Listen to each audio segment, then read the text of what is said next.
बिस्मिल्लाहिर्रहमानिर्रहीम। तो बेटा आज हमारे पास जो नेक्स्ट टॉपिक है वो है closing and opening of stomata.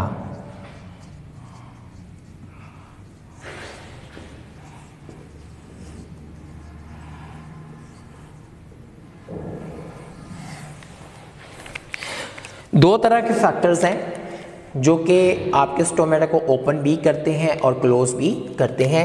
वो फैक्टर आपका एक हमारे पास प्रोसेस है फोटोसिंथेसिस,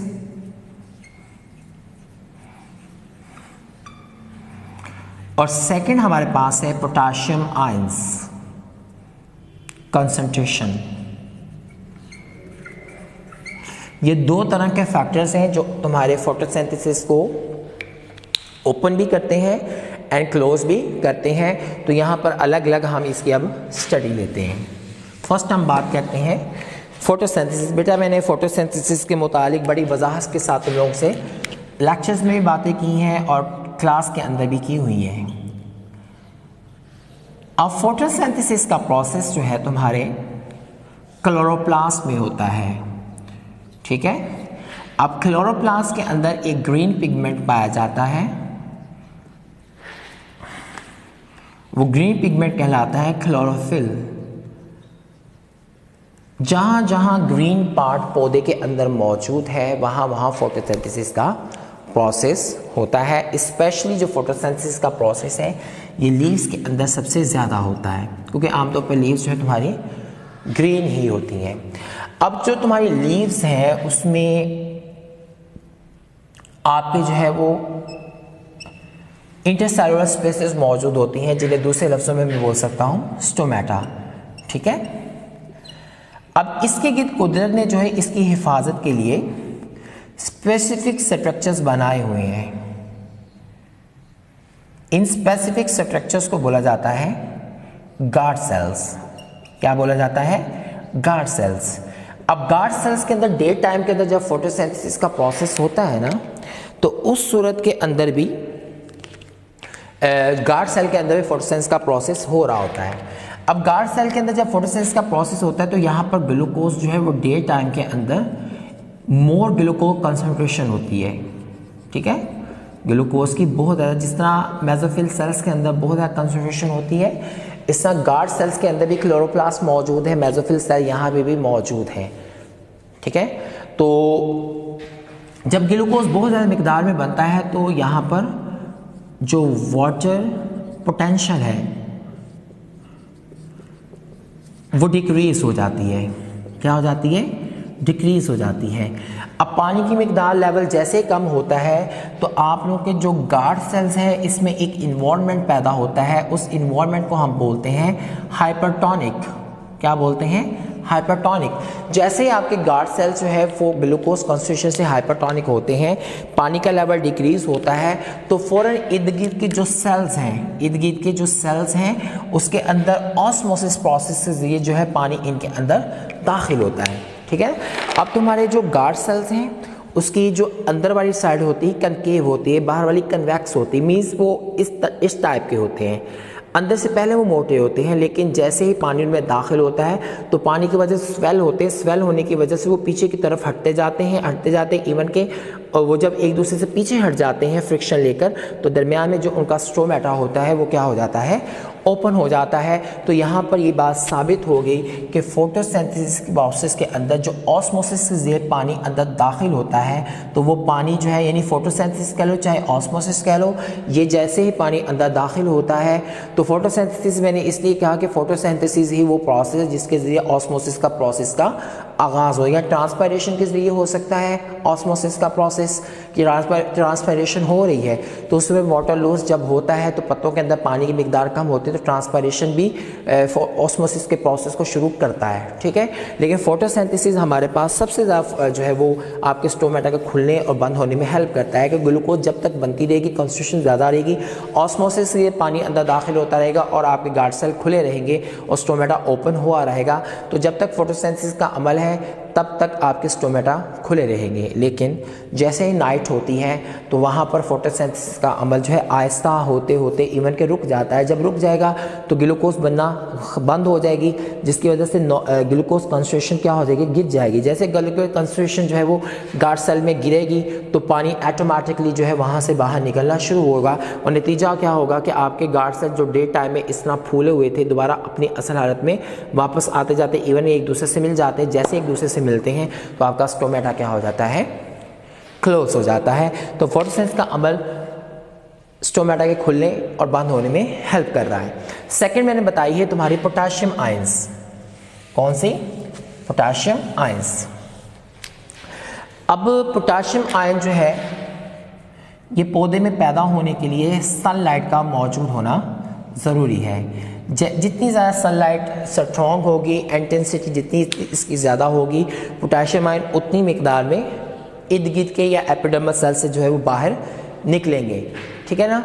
अब जैसे सनलाइट होती है तो इर्द गिर्द के सेल से जो है वो तुम्हारे पोटेशियम आयन निकलते हैं और किस में दाखिल होते हैं, गार्ड सेल में दाखिल होते हैं। जैसे जैसे एक तो ग्लूकोज बन रही होती है, दूसरा पोटेशियम आयन भी अंदर आ रहे होते हैं। ठीक है ना। तो पोटेशियम आयन जैसे ही गार्ड सेल में जाएंगे तो वहाँ पोटेशियम आयन की कंसंट्रेशन ज़्यादा हो जाने की वजह से वहाँ पर जो इन्वायरमेंट है दोबारा क्या हो जाएगा, हाइपोटोनिक हो जाएगा। पानी सेम उस तरह ऑस्मोसिस के अंदर दाखिल होंगे, गार्ड सेल्स क्या हो जाएंगे, फूल जाएंगे और जो है आपका स्टोमेटा क्या हो जाएगा, ओपन हो जाएगा। तो जब जैसे जैसे दिन ढलता है, रोशनी कम होती है, पोटेशियम आयन जो है इससे निकल के दोबारा जहाँ से निकले होते हैं उसकी तरफ जाना शुरू हो जाते हैं। तो गार्ड सेल के अंदर पोटेशियम आयन की जैसे कंसंट्रेशन गिरेगी तो पानी खुद ब खुद बाहर निकलना शुरू हो जाएगा।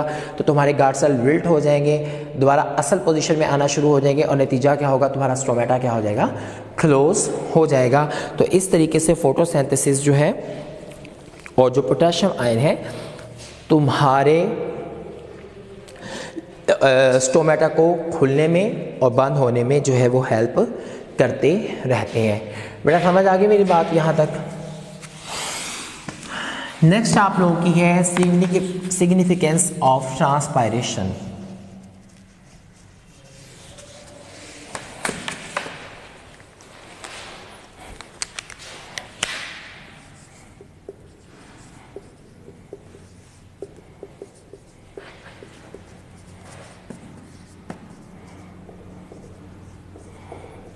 ट्रांसपायरेशन, इस बात को करने से पहले मैं एक बात करना चाहता हूं ट्रांसपायरेशन पुल की। Transpirational pull, the force which is created by transpiration is responsible for absorption and conducting of water and dissolved minerals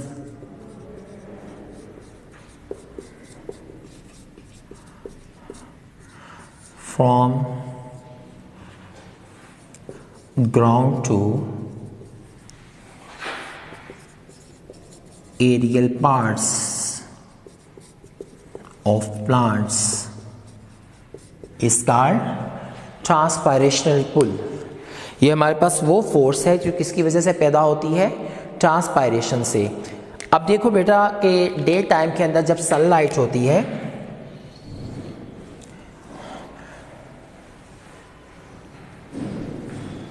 तो लीव्स के अंदर स्टोमेटा ओपन होते हैं तो पानी जो है बाहर ट्रांसपायर होता रहता है। ठीक है ना। ट्रांसफर जैसे होता रहता है तो जाहिर है कि पानी जो है बहुत ज़्यादा मिकदार में बाहर जाता है तो पत्तों के अंदर पानी का लेवल क्या हो जाता है, गिर जाता है। जैसे पत्तों के अंदर पानी का लेवल गिरता है ना तो यहाँ के सेल फौरन स्टिमुलेट होते हैं और स्टिमुलेशन की फोर्स जो है पूरी पत्तों से लेकर कहाँ तक जाती है, तुम्हारी रूट्स तक पहुँचती है। यानी पानी का लेवल ज़्यादा गिरेगा तो पानी का लेवल जो है पत्ते अपना पूरा करने के लिए किसकी तरफ रुजू करेंगे, आपकी ब्रांचेस की तरफ। ब्रांचेस के अंदर जो जाइलम टिश्यूज़ हैं। अब जैसे पानी वहाँ से पत्तों की तरफ जाएगा वहाँ पर पानी की मिकदार कम होगी, तो ये ब्रांचेस अपने पानी की मिकदार को पूरा करने के लिए किसकी तरफ रजू करेंगे, स्टेम की तरफ। जैसे स्टेम के अंदर से पानी जाना शुरू होगा, इसमें पानी का लेवल गिर जाएगा, तो अपने पानी की मिकदार को पूरा करने के लिए किसकी तरफ रजू करेगा, रूट्स की तरफ। अब रूट्स जो है पानी देना शुरू होगी, तो रूट के अंदर पानी की मिकदार कम होगी, तो पानी की मिकदार को पूरा करने के लिए रूट्स किसकी तरफ रजू करेगी, आपकी रूट हेयर। तो फॉर रूट हेयर जो है वो पानी एब्जॉर्ब करना शुरू कर देगी। तो ट्रांसपायरेशन की वजह से ये एक पूरी फोर्स पैदा हुई है जो आपकी लीफ से लेकर कहाँ तक जाती है, रूट हेयर्स तक। तो ऐसे फोर्स जो ट्रांसपायरेशन की वजह से पैदा हुई है वो फोर्स या वो पुल आपका क्या कहलाया है, ट्रांसपायरेशनल पुल कहलाया है। बड़ा समझ आ गई मेरी बात की। अब मैंने ट्रांसपायरेशन का पीछे जिक्र किया था कि ट्रांसपायरेशन का अमल जो है वो डे टाइम होता है, लेकिन कुछ ऐसे पौधे हैं कि जिनके अंदर रात के वक्त भी ट्रांसपायरेशन होता है। वो आप लोगों के छोटे साइज़ के पौधे, जैसे स्ट्रॉबेरी का पौधा है, घास है, आप लोगों की कैबेज है, ठीक है ना, आप लोगों का स्पिनच है, ठीक है ना, ऐसे पालक जिसे बोलते हो आप लोग, ठीक है ना, ऐसे पौधे जो हमारे पास हैं, आपका मिंट प्लांट है, ऐसे पौधों के अंदर रात टाइम के अंदर भी ट्रांसपायरेशन का अमल रुकता नहीं है, क्योंकि छोटे साइज़ के पौधे होते हैं तो लिहाजा पानी वो खींचते रहते हैं, जिसकी वजह से उनके अंदर पानी का लेवल बहुत ज़्यादा होता है, तो उनके स्टोमेटा जो है रात के टाइम भी खुले रहते हैं और ट्रांसपायरेशन होता रहता है। लेकिन ये ट्रांसपायरेशन जो छोटे पौधों के अंदर रात के टाइम होता है, तो ये हमारे पास प्रोसेस कहलाता है गुटेशन प्रोसेस। क्या कहलाता है, गुटेशन। इसके लिए बाकायदा टर्म यूज़ की गई है कि छोटे पौधों के अंदर रात के वक्त भी स्टोमेटा खुले रहते हैं, जिसकी वजह से ट्रांसपायरेशन होती रहती है। लेकिन वो छोटे पौधों के अंदर रात के वक्त जो ट्रांसपायरेशन होती है वो हमारे पास प्रोसेस क्या कहलाता है, गुटेशन कहलाता है। तो ऐसे जो पौधे होते हैं उन पे पानी जो है ड्रॉप उनकी टिप्स के ऊपर जो है वो जाहिर होता है। ये आपने ड्यू को और गुटेशन प्रोसेस से जो पानी निकलता उसको दोनों को सेम नहीं समझना, क्योंकि तुम्हें जो गुटेशन के ज़रिए ट्रांसपायरेशन होती है, जो गुटेशन प्रोसेस होता है, उसके अंदर हमेशा जो पानी होता है वो ऐसे, जिनके पौधों के मैंने नेम लिए, उनके पत्तों के ऊपरी सतह पर यानी जो टिप होती है उसके ऊपर सिर्फ जाहिर होता है, ठीक है ना। तो ये गुटेशन प्रोसेस हमारे पास कहलाता है। तो ये कुछ यहाँ पर हमारे पास ट्रांसपायरेशन पुल के बारे में था। तो अभी यहाँ पर हम लेंगे इसकी सिग्निफिकेंस लेंगे कि ट्रांसपायरेशन का अमल जो है वो पौधों के लिए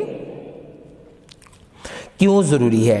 the process by which water is raised to considerable heights in plant has been studied for years. अच्छा, ये वाटर की थ्योरी है, हमारे पास सिग्निफिकेंस है। Transpiration is called a necessary evil. Transpiration को हम जो है वो एक ज़रूरी बुरी बात जानते हैं। अब ज़रूरी भी बुरी बात भी है, कैसे? अब देखो कि पानी के ट्रांसपायरेशन अगर पौधों के अंदर ना हो तो पौधों के अंदर से पानी ना निकल सके, तो पौधों के अंदर पानी की मिकदार इतनी ज़्यादा हो जाएगी, पौधों के अंदर तरह तरह की प्रॉब्लम्स क्रिएट होंगे, जिन्हें उन बीमारियों को हम बोलते हैं ड्रॉप्सी, जो पानी की वजह से पौधों के अंदर पैदा होती हैं। तो कह रहे कि it means that transpiration is potentially harmful process but is the unavoidable too. अगरचे हमारे पास ट्रांसपायरेशन का अमल जो है वो पोटेंशियली हार्मफुल प्रोसेस है, मीन्स पानी को अपने अंदर से बहुत ज़्यादा पौधे इस प्रोसेस के लिए निकालते हैं, लेकिन फिर भी इससे बचा नहीं जा सकता। क्यों बचा नहीं जा सकता? कि transpiration may be harmful process in the sense that during the condition of drought, जब खुश्की के दिन होते हैं, यानी जब बारिशें नहीं हो रही होती तो ड्रॉट डेज उन्हें कहा जाता है। Loss of water from plant result in serious desiccation. तो ऐसे जो है जब ज़्यादा बारिशें नहीं होती या मौसम बहुत ज़्यादा खुश्क है, जैसे गर्मियों के अंदर बहुत ज़्यादा धूप होती है, तो उसका नतीजा क्या होगा कि जब बारिश नहीं आएगी, ड्रॉट डेज रहेंगे, तो पौधों के अंदर ट्रांसपायरेशन का अमल जारी होने की वजह से पौधों के अंदर से इतना ज़्यादा पानी निकल जाएगा कि पौधों की ज़रूरत के लिए पानी बाकी नहीं बचेगा, और नतीजा क्या होगा कि आपके जो प्लांट्स हैं वो विल्ट होना, मुरझाना शुरू हो जाएंगे, इवन कि उनकी डेथ हो जाएगी, wilting and often death. On the other hand transpiration is necessary too, ये ज़रूरी भी है, क्योंकि अगर ये ट्रांसपायरेशन का अमल ना हो तो कभी भी ट्रांसपायरेशन पुल वहाँ पर कायम नहीं होगा। जब ट्रांसपायरेशन पुल कायम नहीं होगा तो कभी भी ज़मीन के अंदर से पानी को जो है वो पत्तों की तरफ ले जाया नहीं जा सकेगा, और नतीजा आपका फोटोसिंथेसिस का प्रोसेस नहीं होगा, आपको सिर्फ पौधों को खुराक नहीं मिलेगी, फिर दीगर जानवर जो हेटेरोट्रॉफिक्स हैं उनको भी खुराक मैसर नहीं होगी। समझ आ रही है। On the other hand transpiration is necessary to it create a pulling force का transpirational pull which is the principally responsible for the conduction of water and salt from the roots to the aerial parts of plant. दूसरी तरफ transpiration ज़रूरी भी है क्योंकि ये एक pulling force पैदा करता है जिसे ट्रांसपायरेशन पुल कहते हैं। ये हमारे पास जो है प्रिंसिपली रिस्पॉन्सिबल, ये बुनियादी तौर पर जो है हमारे पास जिम्मेदार है पानी और साल्ट की ट्रांसपोर्ट के लिए। कहाँ से? रूट से to the aerial parts of plant यानी पत्तों तक। Water when water transpire from the surface of plant, जब पानी जो है पौधों की सतह से जो है ट्रांसपायर होता है, it leaves a cooling process. ये मैंने सारी बातें पहले तुम लोगों से की हुई हैं। तो ये हमारे पास एक कूलिंग प्रोसेस पौधों के इर्द गिर्द जो है ठंडक का माहौल पैदा करता है। This is specially important in the warmer environment. जब गर्मियाँ बहुत ज़्यादा होती हैं तो आप पौधों के पास से गुजरो तो आपको ठंडक महसूस होती है। क्यों? क्योंकि पानी वहाँ पर ट्रांसपायरेशन के जरिए बाहर आ रहा होता है, जिसकी वजह से इर्द गिर्द का माहौल क्या हो जाता है? ठंडा हो जाता है। Moreover the wet surface of the leaves cells allow gaseous exchange. इसके अलावा जो वेट सरफेस होती हैं इनके जरिए गैशियस एक्सचेंज भी आसानी से हो जाती है प्लांट्स के अंदर। तो ये बेटा हमारे पास कुछ बातें थी इसकी सिग्निफिकेंस से हवाले से। तो बाकी जो चैप्टर रहेगा नेक्स्ट लेक्चर्स के अंदर आता जाएगा। ठीक है।